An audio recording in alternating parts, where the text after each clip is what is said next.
Welcome to Forever Unbreakable, everybody. Tonight's a pretty exciting night. We're doing what's kind of called in the podcast world like a swap cast. So I've got the owner, founder, and host of the Fragout podcast, Ryan.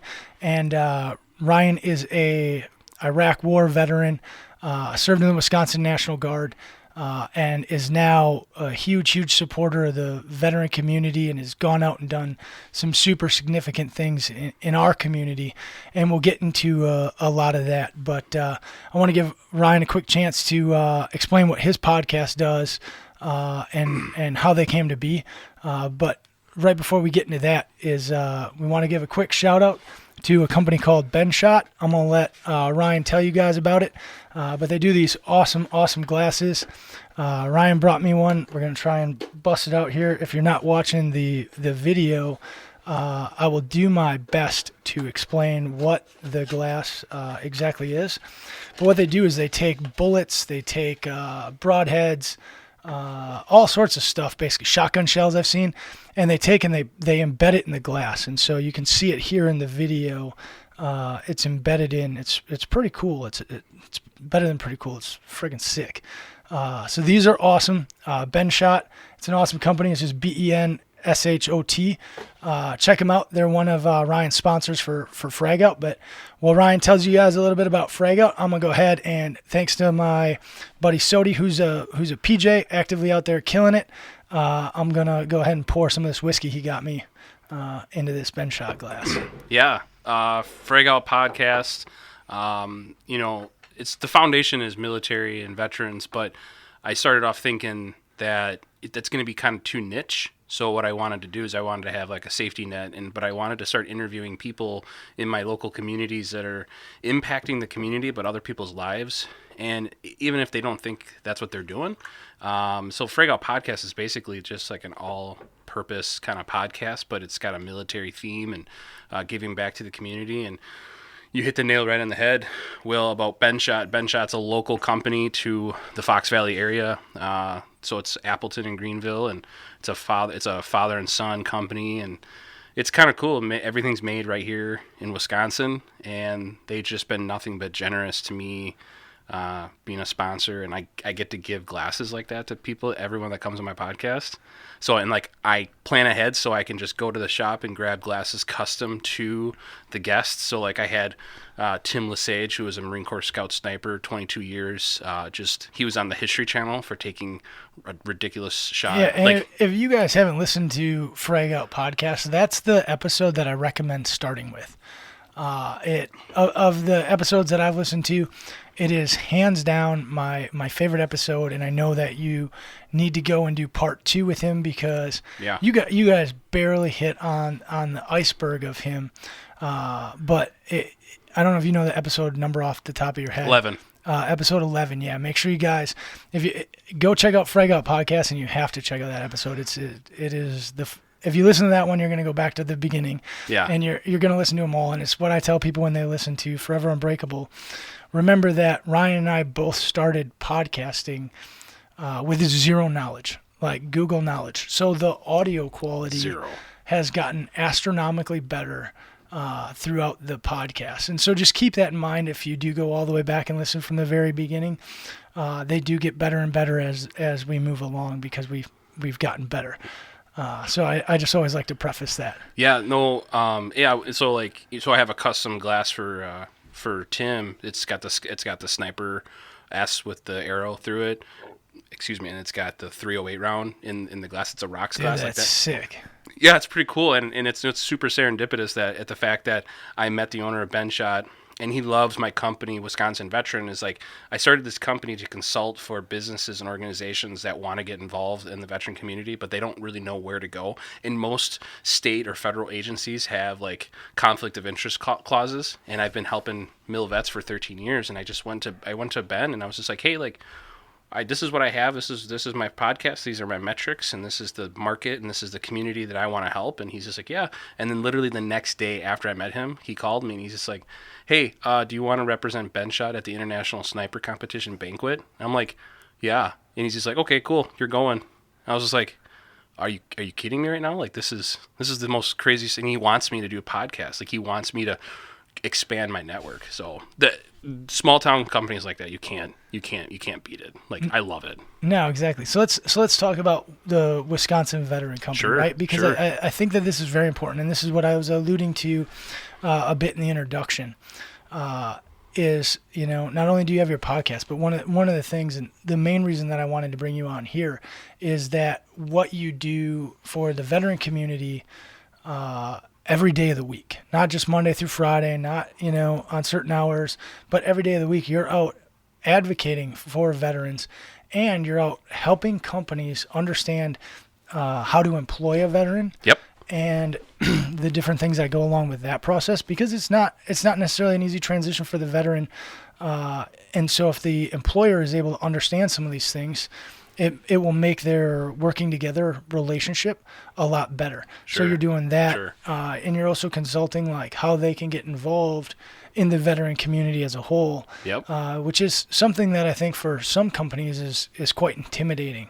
Yeah. So talk about that. Talk about why you felt that there was a need for that in the community, and kind of like how you went about doing it. Because I think that that's a remarkable story, and it to me it's the coolest thing that you've done to date. Like, love the podcast, love everything else that you're doing, but to me, like, that is, you know, as I look at like the thing that I've done that's the coolest isn't breaking a world record. It's, you know, the growth of Fourth Hua and the number of veterans that I was able to help in my time on the board, and continue to help now, even though I'm not a board member actively. But talk about that. Talk about your experience and why you chose that. Let me take a sip of this delicious White Claw first. Yeah, I'm also going to. Here's the proof. There's the whiskey. Yeah, no, I like White Claw, and I know you have a lot of hard chargers listening to this podcast, so my credibility just shot like 5,000%. Dude, just drink what you like, though. Yeah. You know what I mean? So. But no, Wisconsin Veteran is like, oh man, it's the birth child of the past 13 years of starting from just the day, even though I was in the Wisconsin Guard, you know, and I was you know, home most of the time, you know, 1 week in a month, 2 weeks of the summer, whatever. I went to Iraq in 2009. I got out in 2012, and I was like, I didn't really know how to navigate the veteran community. I didn't really know where to go. And the worst part about it is I got out, and I only lived 3 blocks from my armory, and I had to pass it every day on the way to college and on the way to work or whatever, like internships. So it's just like I had the biggest empty heart and like pitted feeling in my stomach that I was missing out on like something tremendously cool. Like I moved, I moved, and then I actually came back and I celebrated my birthday with the unit, even though I wasn't in the unit. I just missed them that much. Like I brought them orange juice and donuts. But over the years, I started off as a volunteer with an awesome organization called Dry Hooch down in Milwaukee. Yeah, Dry Hooch is awesome. They do a lot of great stuff. So back, I was like, man, that was years ago. And I started off just doing small little volunteering things, and then slowly just built my way up, and then I became executive director of the Rock County chapter in Janesville. We opened up a chapter of Dry Hooch in Janesville. Nice. Became the executive director, and then just through trial and error, just helping vets like with different types of issues or situations or crisis situations, you know, whether it's homelessness, whether it's I just needed to hang out with somebody, whether it was like, hey, where do I find information on how to get my VA home loan or my VA education stuff. And I was just like kind of just like a choreographer, just like, okay, you go over there, like, and kind of like that. And then that elevated into like, while I was in college at Whitewater, super active in the veteran community in Whitewater, I actually helped create math for veterans class on campus. We had like a conservatorium or something like that, like a panel. And they were just like, well, what's some issues that you see in the veteran, student veteran population? I was like, well, for one, the math, like the help with math sucks. Like you got these veterans, like I sit next to a guy that was in the second fight of Fallujah, and he's staring out the window and he's not paying attention to the Polarigam theorem. You know what I mean? Yeah. Like there's just a lack of attention to detail on the educator's part because we're so distracted by why is that vehicle passing the school the 5th time? Why is there people on the roof? No, exactly. You see what I'm trying to say? Yep. So we got the sociology department online, and we created a brand new math class for vets where it's more time with the teacher, and like more hands-on, more like they really break things down. So that was super awesome. Then I took an English class for veterans.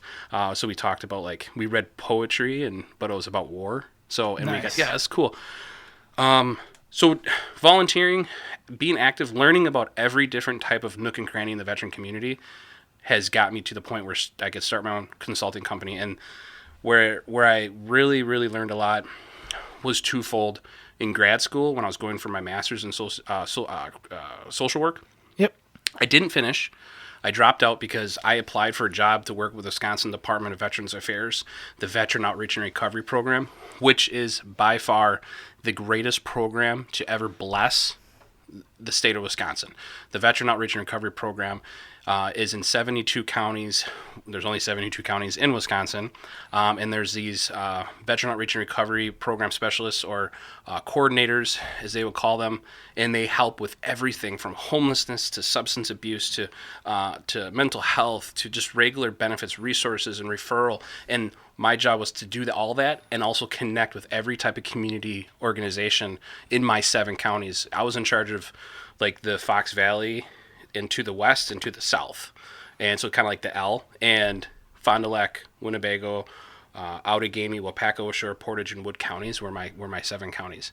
And yeah. I traveled those and the rest of the state, and then just gathering all the information, all that volunteer experience, being in charge of a nonprofit, and then coming up to the Fox Valley and joining Desert Vets of Wisconsin, Fox Valley chapter, which is an incredible organization. Like they just go hard in the paint. Like they get someone that needs help, boom, like they're there. And then joining the VFW, I ended that job with the state because it was a federal grant through SAMHSA. And then I rolled into this career readiness counselor as a DoD contractor, helping with employment. And employment was like that one little niche area that I had never really dove into deeply. I mean, I kind of scratched the surface a little bit. But now, I mean, I'm having meetings weekly with like Oshkosh Corp or Johnsonville Sausage or Mercury Marine. I was like one of the VIP for Veterans Day a couple years ago. And then just working with the community, getting everybody online, educating them about the military community. Like people ask me, like, why is it so hard for military and vets to transition? And my what I explain to them is that, it doesn't, transitioning issues doesn't discriminate based on your rank of what you in the military. Anyone from an E1 to even high-ranking officers, they all have serious issues transitioning, because you have this E1 that probably never really went to college and they don't really have professional development only from the military. But then you have officers that have, bachelor's degree or higher, and they have professional development, but then they kind of come off active duty or whatever like that with a expanded ego is the best way I could explain it. Yeah, I would say it's a chip on their shoulder. Like, oh man, even senior NCOs. No offense, Will. No. But you're one of the very few that doesn't. Yeah, and I have to be. The only reason why I'm not is I spent a long time being cognizant of that and correcting my ego, because when I was in E6, I had an ego. Like I was fresh out of Ranger School. I was on top of the world. I had an ego. Do not let me fool you. Yep. And I started doing these self-awareness checks. Sure. And I would take notes on all the things that I liked that I was doing, and all the things that I wasn't happy about myself with. Sure. And I would write them down, and I was like, I'm not a humble person. Like I need to start to be humble, and I will evolve myself. And all that stuff started to happen, and I continue to do self-awareness checks, and that is the reason why I believe that I don't have the same level ego as many of my counterparts, especially as they leave the military and go to seek that employment. It's crazy. Yeah, identifying that at an early stage in your military career is very important, because that's going to help with your transition. You know that when you get out of the mill, you're not king shit. You're not top dog.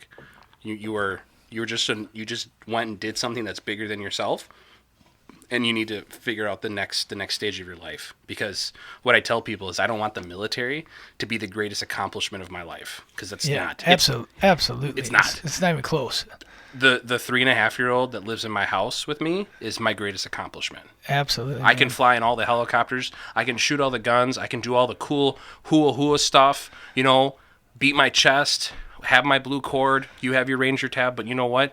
That little darling on your couch up there is your greatest accomplishment. Absolutely. Being a father is I'll turn all that in because I'm a father. Like, it doesn't really matter. Correct. It puts it in perspective. It's the one thing I'm learning, and I've had a lot of opportunities since I've been home from this most recent deployment that I've said no to be able to have time with her, and that's why, you know, the one thing I told you coming on the podcast, and I had to tell Dan too. We used to do these things at 5:00. Like, I'd get home from work 5:30. We'd be sitting on the podcast, but now I'm like, hey, we can't start till, you know, like 7:30ish because I want to spend the time that my daughter is awake, right? You know, as much of that with her as I can. And so 7:00 is when I start telling people to show up. So we're started by 7:30, and she goes to bed sometime between 7 and 7:30.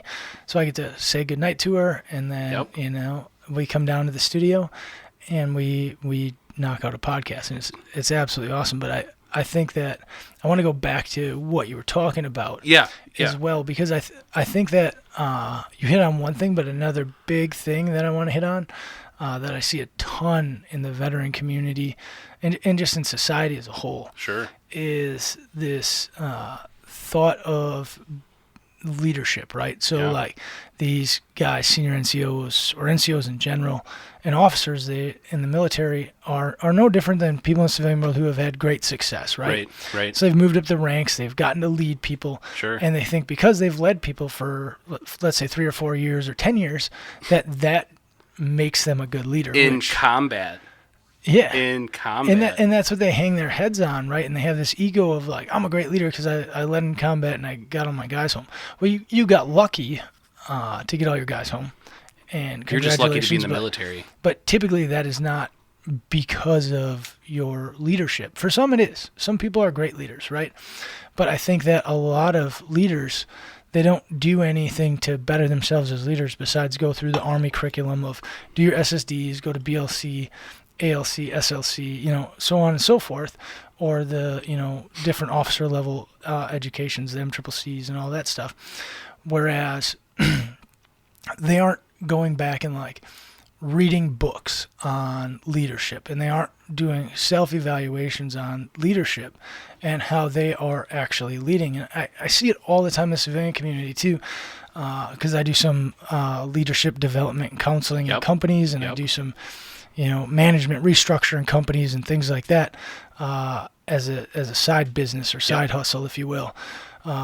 So doing some of the consulting stuff, so I get it 100%, and I see some of these owners or senior managers that, you know, pound their chest as being a great leader, and I'm like, just because you're in the position of leadership and because you've been there for a while does not make you good or great. I was like, you have to constantly be evolving in your leadership techniques, or you're not a good leader. If you're not evolving and not growing, you can't call yourself a good leader. So you know, I think that goes hand in hand with that employment piece of, you know, having that ego and expectations as they enter a civilian job, is also the leadership expectation or the level of leadership leader that they think that they are. Right. You know, you know, reverting back to some of the issues too is like, how I break it down is like, imagine, you know, you go away to like how I compare the military is like, imagine like you go away for 4 years to this Ivy League school, and you go away to this Ivy League school and you get this amazing top-notch education. You meet other people from around the country and the world that got into this Ivy League school, and you learn and you connect and you network and you do these amazing things at this Ivy League school, and then you graduate, and then you kind of separate a little bit, and you go off in life, and then some of them go home, right? Like we're like, you know, whether you're active duty or National Guard, you still go home, right? You're still home, right? So they go home, and then they have to like over-explain themselves about everything. That's that's what the military is about. It's like you have to kind of over-explain things because like you had this incredible experience, and it's like someone's just like, oh, like what's it like to, be like shooting a machine gun, and you kind of have to explain it. Like, well, I mean, if you're at the range, there's like a lot of safety rules, and you got like your left and right. Like, you have to kind of over-explain. You can't. There's no like elevator version of like what's it like to shoot. I mean, yeah, there is. It's really loud and fast. Like that's kind of boring, But they have to over-explain it, and then when they go into a job interview, they have to over-explain what a teamwork and what a teammate is. They can't talk about themselves. The military does a really good job of implementing teamwork, but the moment you ask a soldier, Marine, Airman, Sailor, Coast Guard, or Coastie, like, oh, tell me about yourself. What's an area of improvement? I don't got that. I was in the military. Like, everybody has areas of improvement, Absolutely. And one thing that military, active mil, and veterans kind of forget is like, I call it the macro and the micro aspects of transitioning, is that you come out, when you get out, the whole community, the whole world is a macro, right? You get out and there's all these different stressors and things you have to worry about. You got your budget, you got your budgeting, you got your finances, you got your credit score, you got your employment. But then within that macro, you have the micro community. The micro is your military service, and what we hold so dear to us is your PT, your deployments, your ranks, your rank, what you got out as, your awards. Oh my gosh, people hold on to awards like it's some type of end-all be-all, like end of the conversation thing. And what they do is they carry just the micro part of the community while transition, be like, well, I have 3 Bronze Stars. I deserve this job. I have a Army Commendation Medal. I deserve this job. Like, they use their awards as some type of trump card. You see what I'm trying to say? Correct. But they don't realize that micro part of society doesn't match up to the macro, where you have to, like, what's your education? What's your civilian education? What's your relevant experience? You know what I mean? Where are you volunteering at? You know what I mean? How are you as an individual? Like, they kind of just use that one little area, and they don't realize that that's not going to work. Yeah, I think that's super important, especially for anybody listening, whether you're a veteran or not. Right. Is as you should, and I hope every individual out there is trying to be better every day. Right. That's basically what Forever Unbreakable is built on, is being better every day, being unbreakable every day, just getting up and grinding and improving and seeking better. So if you're not out there trying to be better and improve, then you need to start. That's like step 1 to a happy life in my eyes. Right. And so those are the people I surround myself with. And so as we talk about this macro, micro type of outlook, is it doesn't matter military or civilian. You need to look at, like, what are you doing and how does it affect everybody? Yep. And then how do you word that in a way that makes sense to have, impact in the different scenarios you go into in life. And so, like, if you want a better job, then simply write down everything that you've done and start to narrow that down. Spend the time. I hear people all the time who say, oh, I wish I had a better job. I hate my job. And I'm like, well, what are you doing about it? Right. Like, what did you do last night? Well, I sat down and I watched, 4 episodes of this and binge watched that on Netflix. And I was like, well, you could have been getting that better job because you're an application away from a better job, potentially. 100%. And so, like, the big thing then is, like, realizing what have you accomplished or what are you doing and how does that affect the job that you do seek. And some people are like, I just really want to grow my company, but there's no chance of upward mobility. And the question that I always pose them is, what are you doing to create that for your employer?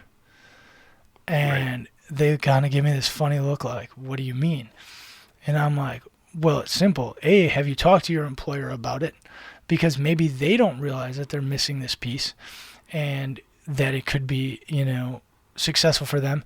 Have you done up a plan to see how they could afford to move you into a leadership role in the company or move you up, bring in another person, and how you would create more revenue and success for that company? Right. And they're like, no. And I'm like, well, that's what you need to do. You need to if your employer isn't providing it to you, you need to build a plan and provide it to them. Right.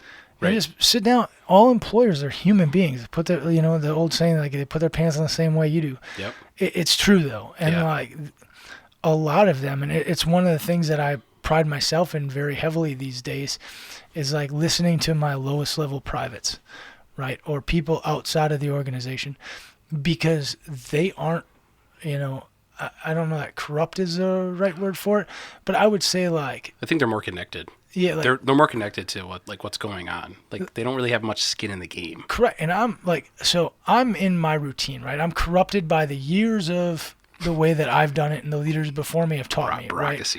and some of it's great. Some of it is great corruption, right? Sure. And some of it's bad. Right.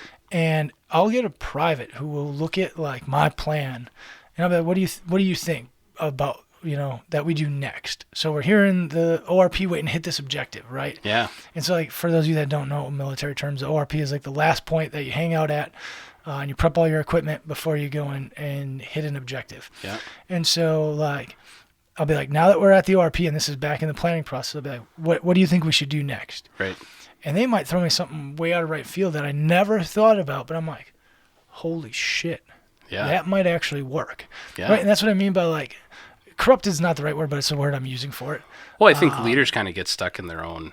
We get stuck in our own heads, man. Yep. And so even in the civilian world, that happens. I don't care who you are. When you're doing it for too long, you start to hit these routines and these patterns, and you don't want to change. And the guy who's out there in the field, let's say it's an electrical company, the guy who's out there putting outlets into the wall, right, and hanging light fixtures, like he's the guy in the field. Yep. And maybe he finds a way to do something faster. Yep. Maybe there's a faster way to run wire through a house that nobody has thought of. But if you give this, if you're willing to speak up as the kid to that employer, chances are he's gonna be like, show me. Right. Like, show me what you think. Right. Or like, if you want that, to move up, like if I was the employer, and I know this for several of my friends that are business owners or high level managers, if one of their employees came to them and was like, hey, I think that this could happen. I think I'm the right fit for this job, and I want that opportunity, and I'm willing to do this without a pay raise. I'm willing to do this just to see how it works. And if it works, then I would like all the honors and the title and everything bestowed to me. Otherwise, I'll go back down to what I was doing. Right. And if you propose it like that to your employer, I'm sure most employers are going to be like, or managers are going to allow you some of that flexibility to prove yourself wrong or right. Because if you can accelerate the growth of their company and create more revenue, that manager now looks great to the CEO or to his manager, or that employer is like, hell yeah, man, dude, you just, like, my revenue went up by $100K. Yeah. So let's say right. Let's say there's 10% margins, right? So they're making 10 grand on that. Yep. He can be like, here, here's your bonus. Yeah, here's your bonus of $5,000 because I just got $5,000 richer too, and I don't know any person that doesn't want to make an extra $5K. Or you have a shitbird manager that's going to steal your idea. So you gotta be careful with that. You touched on a really good thing though about like you're forever unbreakable and like better yourself every day, and like touching on the awards thing that I was mentioning. I forgot to mention is like with Wisconsin Veteran, what I tell people and like what my motto is like, I mean, this is kind of a shitty motto. It's not really like official, but it's more of like, I don't really care what you did or didn't do in the mill, or what you currently do. I don't care about your awards. I don't care about your badges or your tabs. All I care about is how are you using that experience to better your friends, family, community, and yourself. That's all I care about. That's all I care. That's awesome, though. I am the like, I don't know.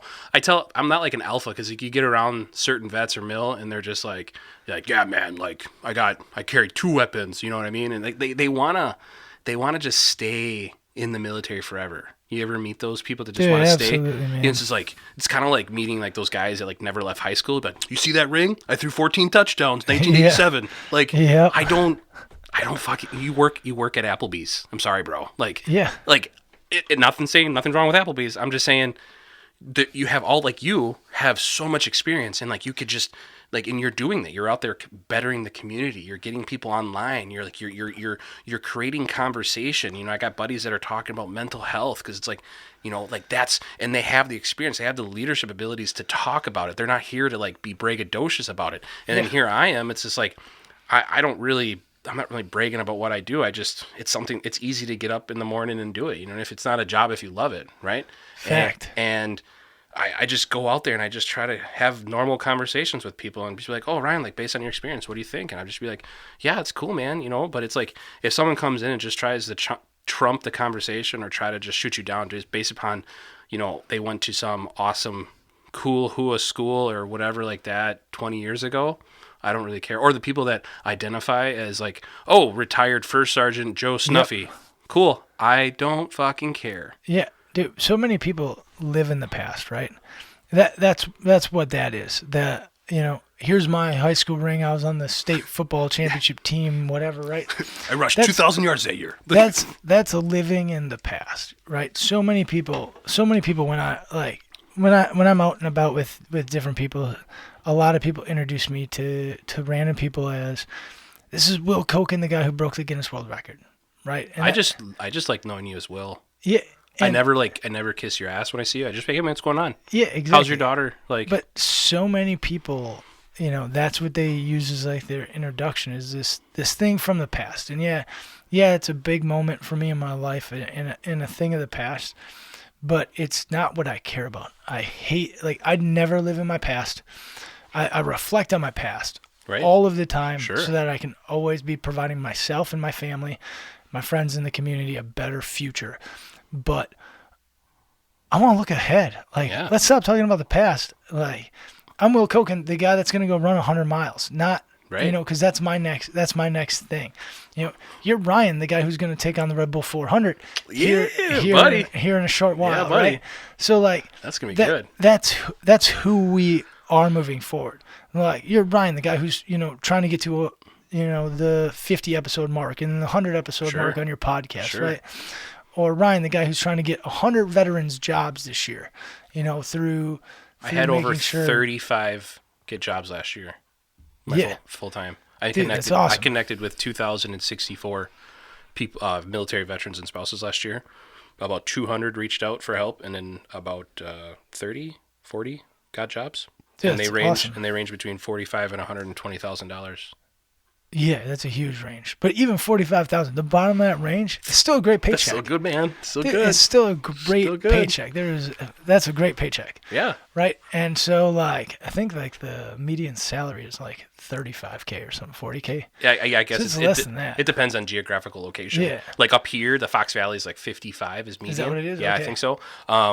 Today on the phone, like, at work, on the office, I had this kid, a PFC or something like that, a specialist. He called me looking for help, and he's like, yeah, man, I live in Milwaukee, and I'm trying to find a job. And I'm like, okay, like, what's your resume look like? And, you know, how many jobs have you applied for? And, like, how the interview's going? And he's just like, yeah, they're not going very well. I'm like, why? And he's just like, I don't know. And he's like, the way he's talking to me is very, not dismissive, but not a lot of confidence in himself, right? Yeah.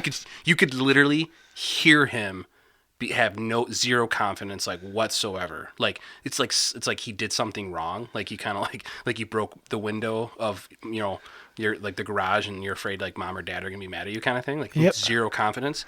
And I'm just like, what's your MOS? And he's just like, oh, I'm a CBRNE, chemical, biological, radio. The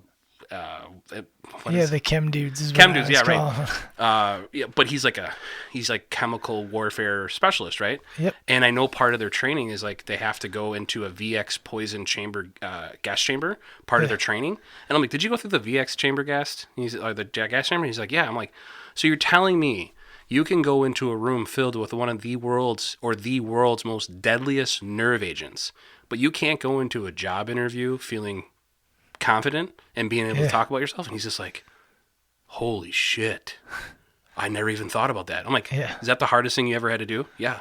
Dude, then interviews should just be easy, bro.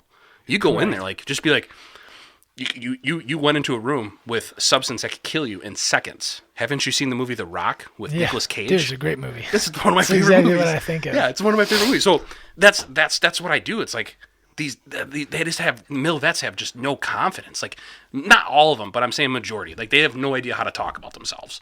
Like zero. And I feel like just with my experience and how I do my full-time job, but it's the cool thing about Wisconsin Veteran is like I get to meet some really incredible people, business owners, community leaders, and like you've heard the saying, we have to bridge the gap from the veteran community to the civilian communities like that. Absolutely. But you can't bridge it if you're always on the same side. And that's what I'm seeing in the veteran community. We're starting to be comfortable in staying in our veteran service organizations. We're comfortable being in veteran networks, and that's where we want to say, like, I see this trend where, and it's not a bad trend. It's not a bad idea. It's not bad to go to join the 4th WHO or Desert Vets or whatever the VFW or the American Legion. Those aren't bad.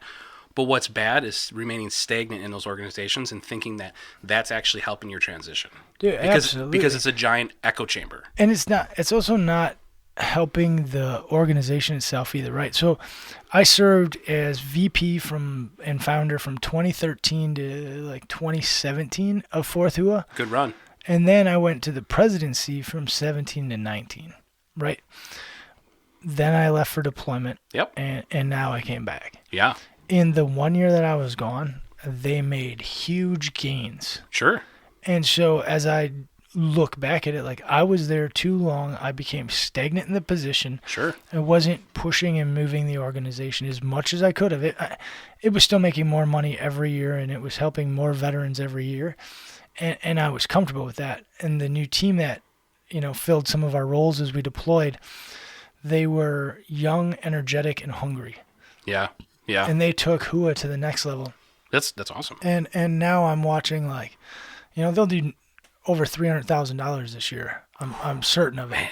And they will help well over 5,000 veterans, I would guess. That's a lot. In 1 year. And that's great. And so, like, the numbers are astronomical. And I always tell people, too, because they get applications all the time. And there's a ton of veterans that we can't help financially because we would go broke. And our big thing is fighting veteran suicide. Yeah. And so we have retreats that we do locally and nationally down in, like, Florida we send veterans to, as well as doing them here in the local community. We take veterans skydiving, whitewater rafting, scuba diving, yoga, CrossFit gyms, like the whole gamut is there of programs, and those programs cost substantial amounts of money. But we are seeing huge effects in our community of the veteran suicide number going down, because what we had learned when I was president and vice president was that paying somebody's bill is just a quick Band-Aid, mm-hmm. and they're going to peel it off and it's going to bleed again. Yep. And you're never going to actually heal the wound. Yep. But most veterans just need to be involved with other veterans, or involved and social, because much like you said, the guy who was a chem dude in the Army, CBRN or whatever. CBRNE or something. Yeah, that's weird. So, like, this dude, right, should be, super confident, but he's not. But if you put him around a bunch of vets, he's probably super confident again. And so, or a bunch of people that he knows, he like builds that confidence. And so that's what we do, is we just put people back together. Sure. Get them hanging out with each other, get them sharing stories and talking. Yep. And you start to see their mental health come back around and Sure. build on itself. Sure. And, the whole like-minded people who are going to support them and help motivate them and not talk down to them and discourage them.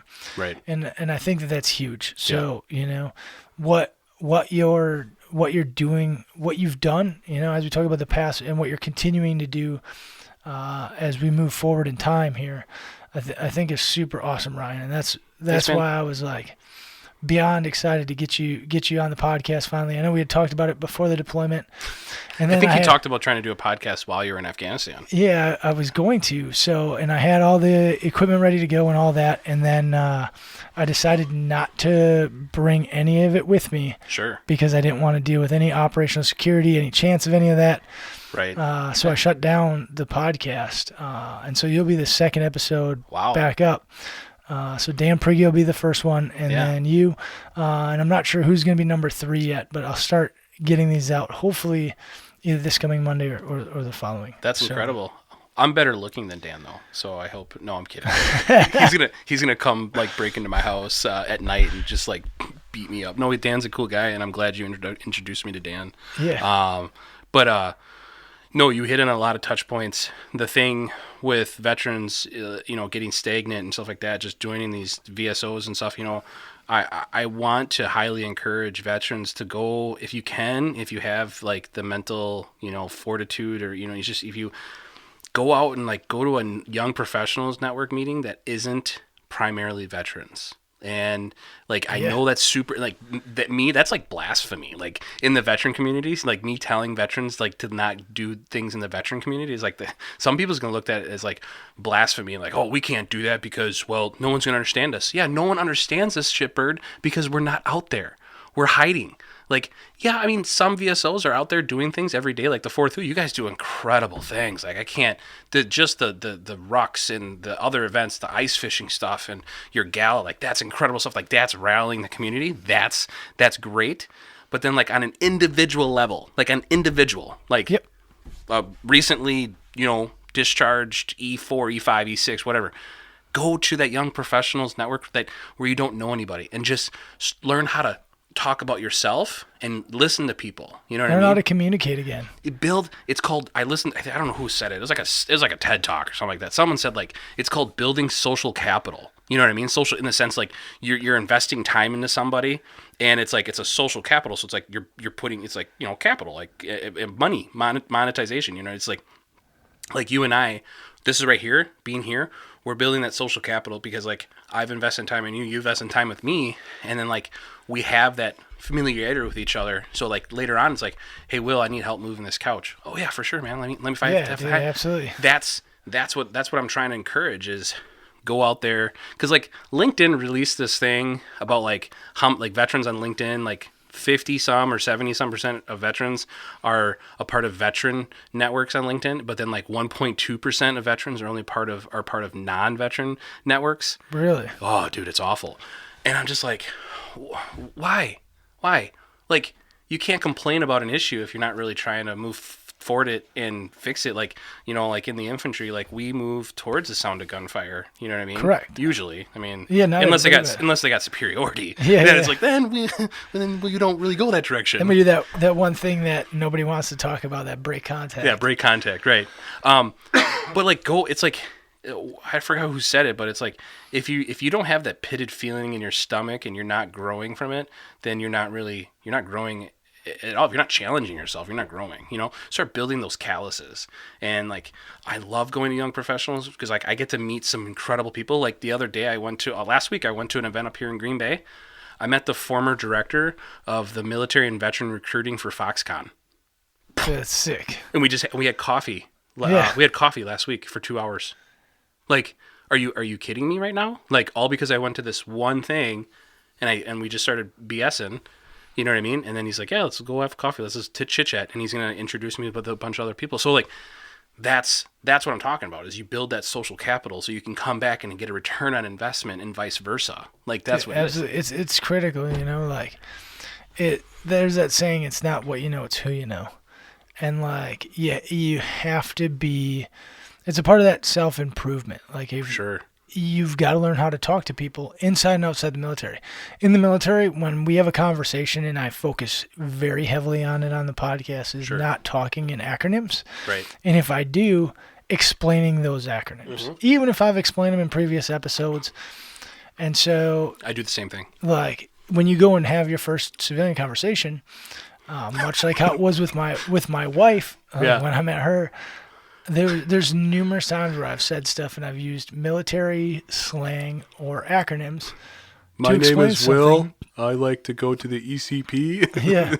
And like, so you've got to be thorough, and you've got to be self-aware. Mm-hmm. And that's like one of the big things that I've spent a great deal of time myself, and that I always preach to people all the time, is like being self-aware and being aware of the different options that are available to you. I've had this talk with numerous people. It's like, I'm not a big believer in luck, right? A lot of people believe like, oh, there's like this, like I've just got bad luck. or Right. or man, I got so lucky to meet this person. I was like, no, you made a series of choices today that put you in that position to meet that person. Yep. Or you made a series of choices that caused this bad luck that you speak of. So I'm not a believer in luck at all. I'm a believer in like hard work and making choices. We've got a ton of choices, and there's times like if I've got anything complex, I might write down the choice, or more than likely I do. I write down what are all of my options and what happens from each of these options. Sure. Yeah. Right. Yeah. On major decision points. And so it's just one of the things that I like to do, but that I always look at people when they talk about, their bad luck, is I'm like, is it really bad luck, or is it a series of bad choices? Right. And usually we can travel all the way back to where they started to make the first bad choice. Sure. That led them to the point that they're at today. On kind of on the same note, why do you think military, soldiers or Marines or people coming that are getting out of the mill, why do you think they're so self-defeated in the idea of transitioning? Like right off the bat, they're checked out. Like they know what's happening, but they just have lack of motivation. Like, why do you think they're so checked out on it? Yeah, I think a part of it is the fact that the military provides everything for them. Mm-hmm. So like they give you, clothing, they give you food, they put a roof over your head. You don't have to make, like in the military, there's not that many hard choices, right? You don't have to understand, and this is why I love the math thing, is because you don't have to understand mathematics in the military as much as one would think, right? You've got to be able to do some things like calling for fire and bullet stuff, and there's some math, right? But there's not like, how do I budget my life? Because on the 1st and the 15th, man, you're getting a check. Yeah, like, it's there. And if it's on a holiday, you get it earlier. Yeah, and it's coming, so it's not a surprise, right? And it's like, so, and all your bills are already covered. So it's not like when you're out in the civilian world and it's like, oh, I've got to pay a mortgage and I've got to pay insurance and I've got to pay this and I've got to pay that. Like the military gives you health insurance. You got to grind, man. It's a and grind. So I think that people get out and they don't realize how it's going to be, and they just defeat themselves. They're not with their boys who they were with, because everybody lives all over the country unless you're in the Guard or Reserve. Then you're fortunate enough to be with the same people, but like you're no longer with your boy or your girls or whatever, right? And so like that bond is gone, and so you're kind of alone. You're alone. You don't have that parental figure who clothed you, put a roof over your head, and so I think that's like where the start of the defeat happens. And I think by the time that we typically see them, because I believe they get off of active duty and out of the Guard pretty happy to be done with the military. That's why they got out. Yeah. And we see them a month later. So we don't see them, because they go from this high spike of happiness to this complete defeat. And that's what I learned. Yeah. Because nobody came to me at Fourth or to me in whatever else I was doing and brought up their issues until months after active duty. Right. So I didn't even know these people's name. And so that's the part that I wish that we could fix. Yeah, I mean, because you're still in the mill, and I roam the armory, as my job. I get to sit in the armory, and they put me in the corner. They do have you in the back corner. They have me in the back corner. But it's, it's like I'm around it still, and it's great to be back, being back for 2 years and kind of just seeing it. Like I kind of say what I want now, because it's like I don't have that. I got that DD-214, bro, and yeah.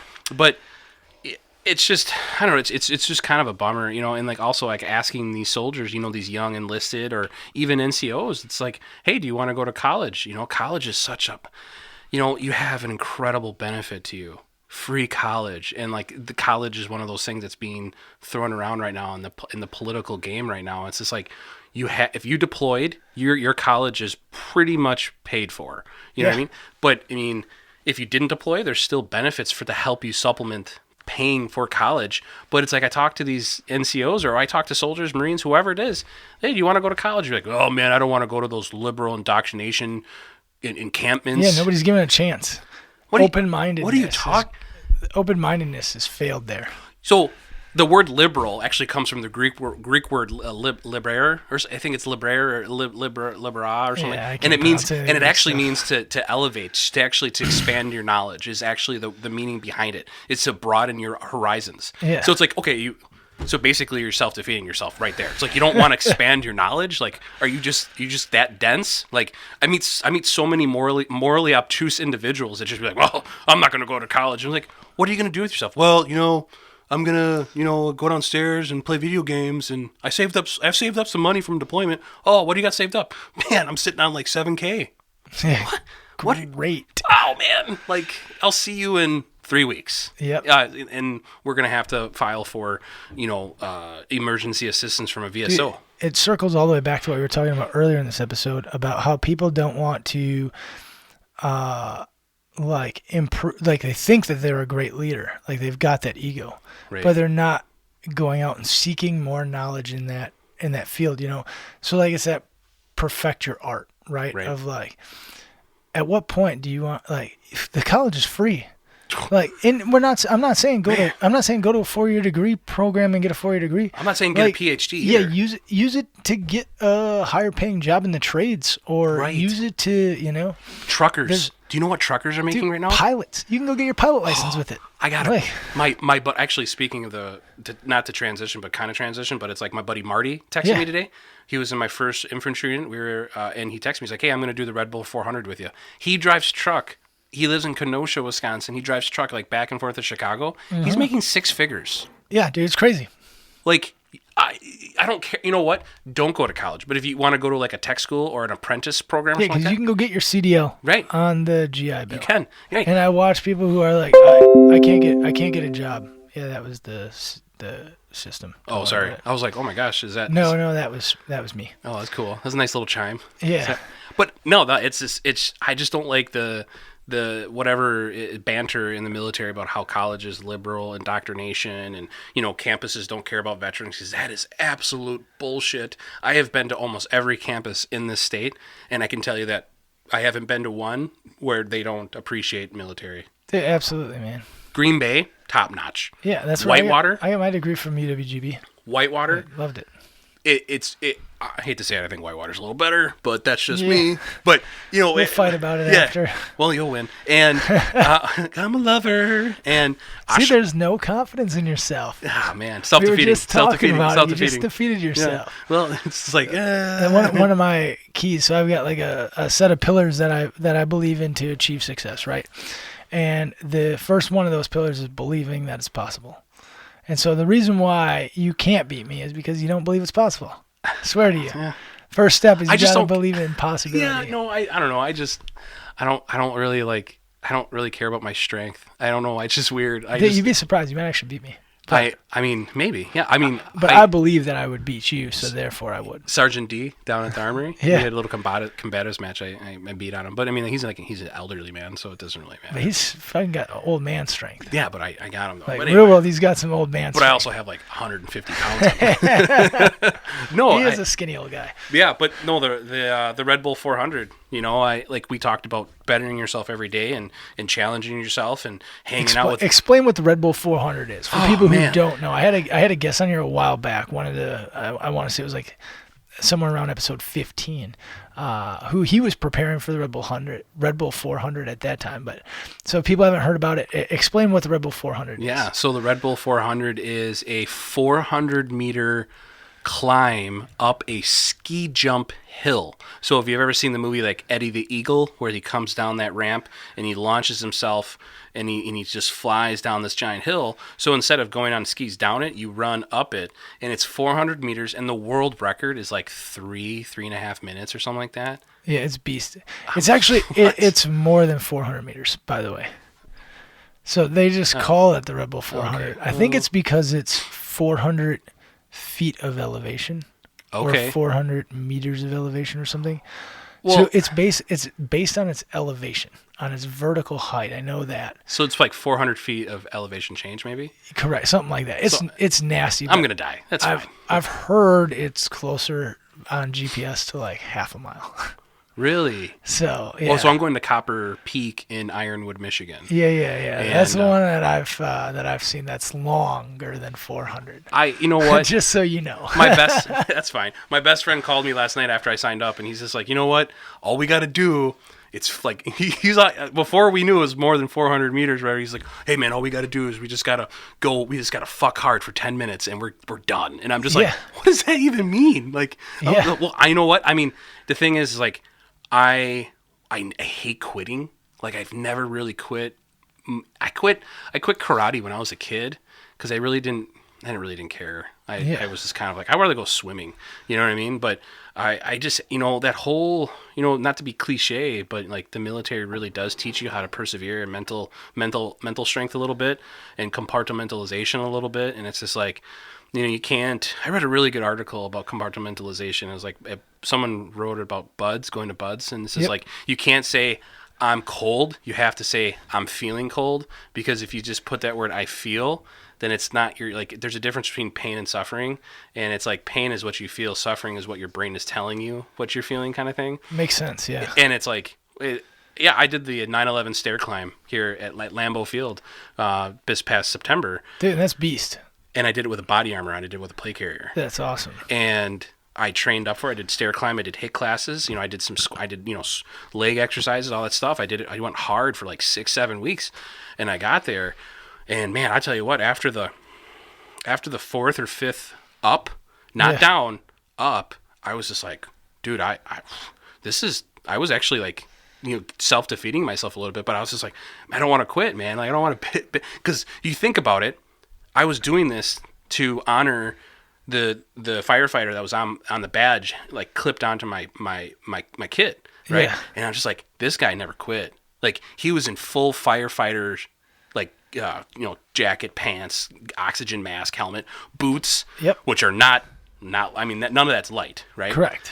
I think it's like 100 pounds, like the whole kit, like the firefighters carry. Something like that. It's like 80 to 100 pounds. It's stupid heavy. And they climbed the trade centers, and I'm just like, I'm wearing shorts, t-shirt, hat, body armor, tennis shoes, and I'm walking the stairs at Lambeau Field on a very gorgeous September morning. Saturday morning.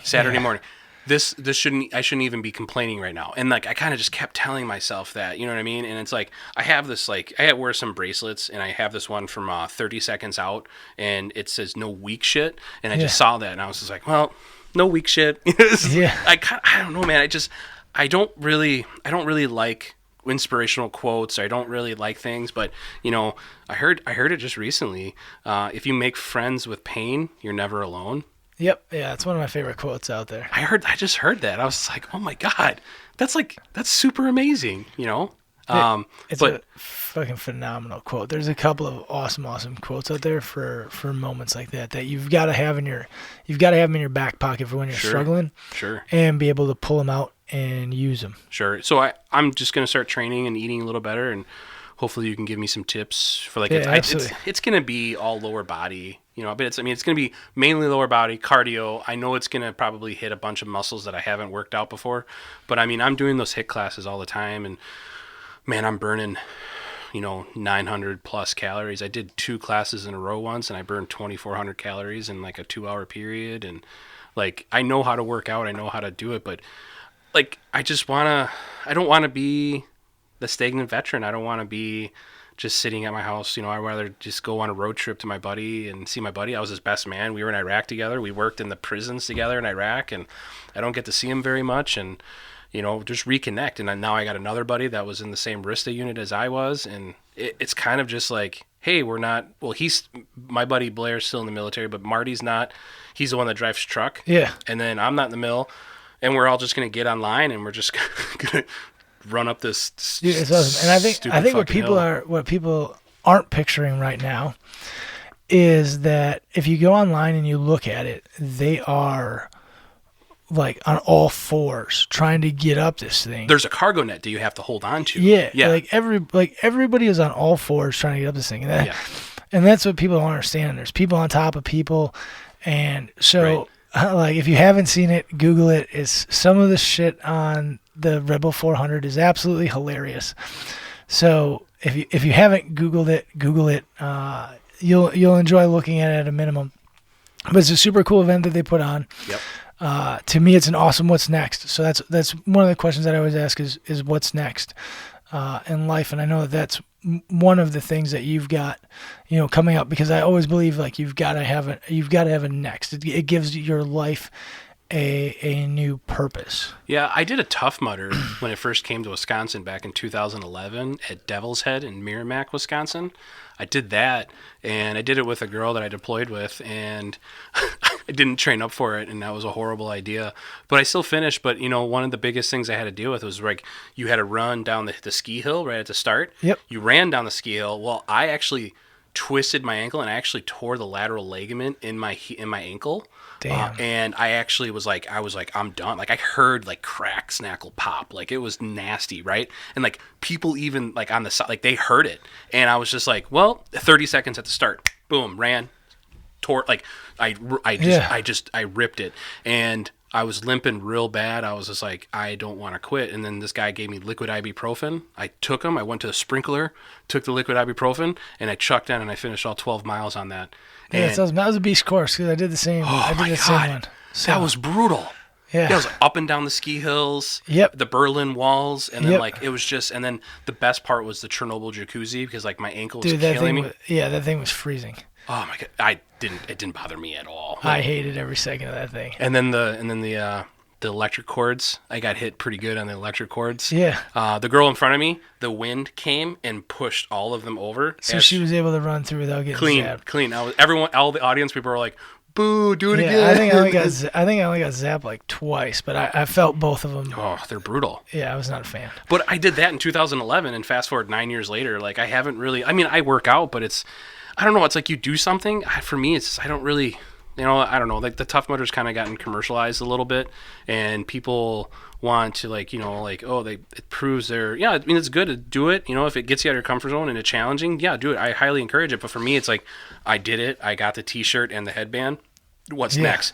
I want to do a go ruck, but they don't really want military and veterans doing go rucks. It's literally like they want the community, people that aren't military and vets, to do go rucks. Yeah. So, and I kind of see the marketing and the idea behind that. You know what I mean? It's just like I'd rather do something different. Like you don't get to run up a ski jump every day. Like, correct. And I get to do it with a buddy, and I get a Red Bull 400 T-shirt. Like yeah, it's super awesome. I don't wear the cool event. I don't wear the T-shirts unless I finish the event. Nice. It's my rule. Yeah. I don't. I wish that they wouldn't give them out until you're done. Kind of like Tough Mudder. You don't get anything unless you finish. Correct. No. So, and that's how I'm all about, like, get to the finish and then get your whatever they're handing out. That's kind of like buying a concert T-shirt without ever going to the concert. Correct. Because you can do that. I think they still do it at Hot Topic. Yeah, absolutely. And like, I just think like you've got to have been there to have earned that. Sure. And that's just my 2 cents. But we're getting to the end of our. Oh, sorry. No, man, don't be sorry. We're gonna have to do it again. Okay. I came with so much, man. You got me all fired up. I know. Oh man. And we only hit on a little bit of this stuff. Sure. But try to keep it to around an hour. Sure. Because I know how people enjoy listening. Yeah. And there's thresholds to that. And I look at it myself and based on the feedback I've gotten. So sure. We will definitely do this again. We'll both get probably another 15, 20 episodes under our belts, and then we'll sit down again and do another one. Yeah. I'm getting back into it, so the editing is a learning process again, as I've learned. But sure. It's super exciting. Thanks for letting me come on and kind of just chit chat what I'm doing, and I appreciate what you're doing on your platform, and I think it's super awesome to encourage people just to be better every day, and like the whole, being unbreakable. You don't. Sometimes people say like they feel like they quit something, but there's a difference between quitting and pausing. You know what I mean? Yeah, absolutely, man. So absolutely. like, you don't ever feel like you quit something. If you can, I put something on pause and you went back to it. You know what I mean? But I mean, if you never go back to it, then that means you quit. So, 100%. And that's why, like, one of the things I hear from people all the time is like, and I got a couple of them in the last week even of like, hey man, like how did you come up with Unbreakable? Like, I could never be Unbreakable. I see what you do, and like that's so crazy. I could never do that. And I'm like, my Unbreakable is different than you're unbreakable, and you're unbreakable, and you're unbreakable. And that's fine. To me, unbreakable is like getting to tomorrow, like finding a way to be better and to survive the day and be successful in the day. Sure. And get to tomorrow and have something to look back on from today and be proud of. Yeah. You know, and I forget what Navy Admiral it was who does the make your bed. Is that McRaven? I believe it is McRaven. I think it's McRaven. But he's like, at least that way, then at the end of the day, you've got something to be proud of. Yeah. Right. And so I love that. Like, find something every day. It's so simple. Find something every day. Yeah. To be proud of, and be proud of that.